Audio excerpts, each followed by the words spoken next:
Okay, so I'm here with my dog in the sauna. It's been so cold lately that the dog has been wanting to get into the sauna. So I just keep him in here for a few minutes and then let him free.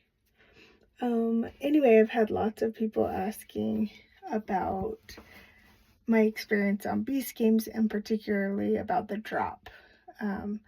We were in episode 1, we were on those platforms, those tall like pedestals, and the minute that I got onto mine, right as the filming was starting, I realized it was a trap door, and that freaked me out because I think my number one fear is falling. Not really heights, but falling.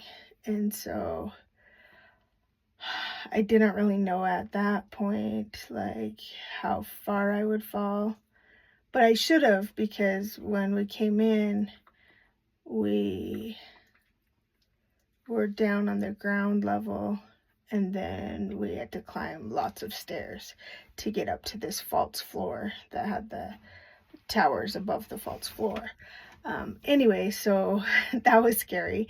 And then when Mr. Beast offered that first bribe that could be divided among a bunch of people, I didn't even take that because I didn't want to leave right when I got there, because my little boy was the one who wanted me there, and I wanted him to know that I tried to experience as much as I could. But then the next challenge, when someone in your column team had to self-sacrifice, I wanted to do that one. I really did, because I wasn't at Beast Games for money. My business is doing really well, and I didn't need the money. If I had won the money, of course I would have invested it into my business and helped people and used it to bless the lives of others, but I really wasn't motivated by the money. It was just the experience.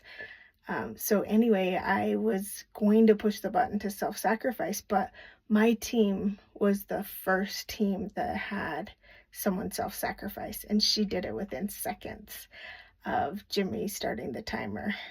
So I didn't have to self-sacrifice, but the thing that made me hesitate was that trapdoor again. I did not want to fall through the trapdoor. But in the end, after my tower tipped over, mine was one of the first 100 towers to fall, then the producers came over to my tower and said, "Hey, 481, if you want, we can get you out of here a different way. You don't have to drop." Because they had seen my footage on my GoPro camera and heard my audio always talking about how scared I was of falling. So they were really nice and gave me that out. But I said, actually, I'm going to do it. I'm going to drop. And I hadn't heard that anyone else had died. And I think Nolan had told me that Jimmy's mom had dropped from it when they were practicing and building it. And she thought it was fun. So I'm like, okay, I think I'm ready. And the drop was far and scary, but we landed in a safe foam pit, lots of foam blocks in there, so you couldn't get hurt.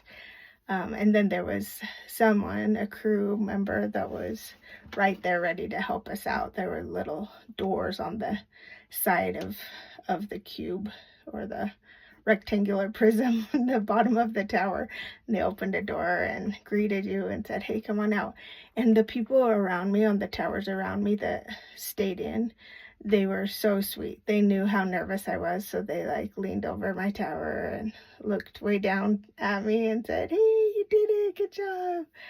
What I wish I would have done, the regret that I have, is I should have asked them to toss me my water bottle, because Mr. Beast provided us really nice water bottles that had our number on it. And so I thought, oh, that would have been a great souvenir. Because at that point, I didn't know. I knew we were going to have to turn in our jerseys, but I didn't know that we would get the jerseys back later when the episode hit Prime. anyway, that's what I wanted to share about. It was a really fun fall, and I shouldn't have been so scared and so obsessively scared about it. But I better get this dog out of the sauna. It's getting hot.